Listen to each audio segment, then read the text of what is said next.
And thank you for the commitment to the statement. That was excellent. I'll be talking to UCity and some of the key themes from that project. I just thought I'd start with this one. It talks really just to the attitude around change and the broader idea around the conference around designing for a changing world. I think I really resonated when I saw this quote from Frida Escobedo, who's a Mexican architect, who really kind of seeks out doing things for the first time.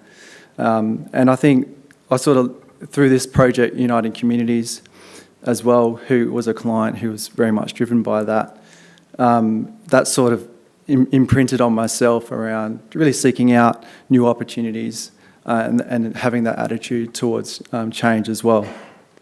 Obviously, in all things, and obviously being an architect as well, there's always elements of change that we're dealing with, whether it's making a stadium try to be more like a neighbourhood or integrating modern methods of construction through the process. A lot of these ideas are transferable, but again, it's about that kind of attitude towards things. As I mentioned, Uniting Communities, they're a not-for-profit organisation. They had a presence on the site for over 100 years and had been doing everything from sort of aged care to youth services and particularly Lifeline and some of the amazing services that they provide. And obviously had this site which was very much embedded within the city. And so I think at this time, the innovation was really about how radically mixed use the project was to be, but also the fact that it would be a retirement living building in this city context. I think also when we looked at Uniting Communities across the history and like their impact on the community, having sort of 90 programs and already having a big impact over sort of 100,000 people that they help within the South Australian context. And their ambitions was really to try and make it not an assisted living or a retirement living building or development, but to make it a piece of public architecture that united citizens and services community and fosters culture in the way that their organisation does. And so, again, one of the first things that we did was really try to understand the history of the site, which we referred to around the evolution of UCity. And their association, the United Church, actually started back in 1864 on this site, where there was a Gothic church. And so what we did was we worked through the whole history of the site, and particularly like checking in on around the types of materials and approach design-wise, but also what was happening culturally. Even in 1927, when they built a building around the church and then integrated a radio station and offices as well.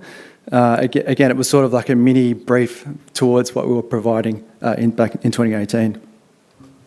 So again, being architects, we had a lot of fun working through the evolution of Uniting Communities in a way that also kind of shaped the building and some of the details you can see as well, even in this space where the film on the glass is a pictogram of that evolution. So capturing the evolution of the built form in a way that kind of tells a story around Uniting Communities and the people that had been associated with the site for a very long time. Again, this kind of focus on evolution also plays out in materiality.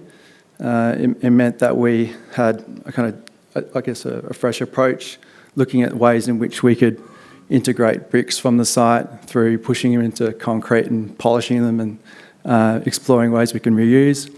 And then also inspiring and having the opportunity for artists to come in, which you would have seen downstairs, to create things out of existing materials from the site. And even a 14, 15-year-old at the time, who's probably 25 now or something, I don't know, who built a Lego model of the building as well. Again, this focus has brought us obviously around sustainability as well. So obviously the social aspect has been evident, but also as an organisation, they've received carbon neutral certification as well through this building and their whole organisation. The next kind of key thing is really the title of the presentation around this idea of living first. And again, like being new to the typology at the time, our whole idea was really just to try and create a great space to live first. That's where it's coming from.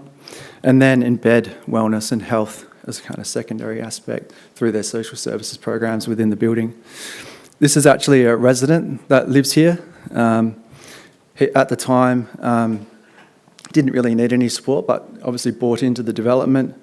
But gets some like low-level support from Uniting Communities, and at the same time provides his support in the youth services programs that are in the building as well. So it's about recognising that people at the retirement age as well can provide impact in the community, and this building really creates a platform for that. Again, as I said, we mentioned before, we really sort of spoke to this as a kind of radically mixed-use building with the 3 different residential typologies at the top of the building. The Uniting Communities headquarters are in this building as well, along with other offices and dentists and other things, as well as this function centre, and their social services is actually on the same floor, and obviously the ground plane as well. So again, a big part of the project was about obviously responding to the city and allowing social services to be showcased within a city context. Just stepping through, so at the top of the building is where the independent living units or retirement living is associated. Each of these components have their own space that they can gather, so they have a kind of a little community within that community. And then the second block within the building is where you start to see specialist disability and respite. So again, all of these spaces sort of designed to different standards. And again, these things don't really come to life until you understand that the stories of the people that live here as well. And one little story is that there is a sort of retired couple that's bought into the independent living units, and their adult son, who has a specialist disability, also lives in the building as well. So gives them some space, but at the same time, they're living in the one building. Again, as you get further down, obviously, this room would know all the different elements around hoists and like the ability to have kitchens that move and support different specialist disability and livable housing design guideline outcomes. The next component is where the Uniting Communities headquarters is. It's sort of seen as like the main sort of drop-in centre for the community. And that large sort of cut at the lower building is where their main sort of community space is associated. And then the ground plane is really kind of defined as this opportunity space. And that sort of leads to this next point, which is about the idea of unity with diversity. And this is also kind of my contribution to the co-design discussion as well. So one of the key challenges that you might have know is that they were separate as an organisation. So they were across 90 different locations, and the idea is obviously to bring them into one building. Then you have the added challenge of people approaching the building as a customer, but also people living there at the same time.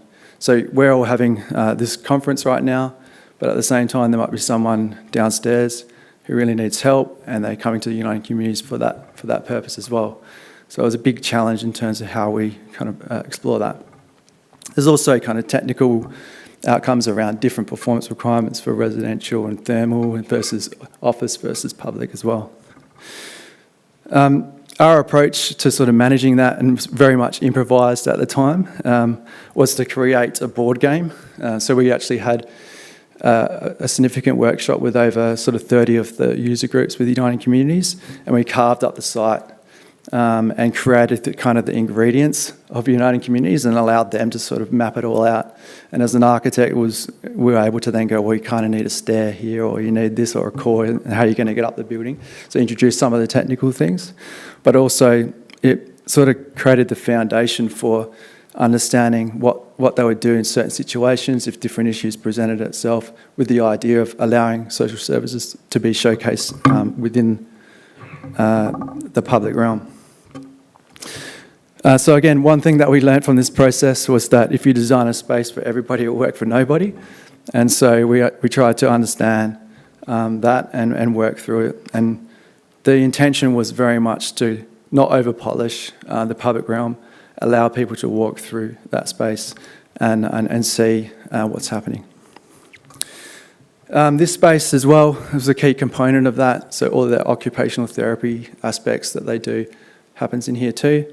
It's also a functioning church as well, and then obviously all the different modes that you'd imagine that you'd have from a function centre. And yeah, obviously all of our staff posing for photographs there, but seeing the different modes on offer. Again, part of the challenge being that, you know, it is presented as uniting communities, but it's also a place where people live, and how do you manage that process? So yeah, again, some of the key ingredients around this idea of change. You know, we're very much from this project learnt that change also means around evolution and learning from the generations past. There's kind of nothing new under the sun sometimes. Also, living first is really about just, you know, trying to design a great building first, which was, you know, this building was recognised with Public Architecture Awards and City of Adelaide Prize for that purpose. And then also the last bit was around unity with diversity. So like what sort of process do you have to enable that real sort of authentic input into the project you're designing? Thank you.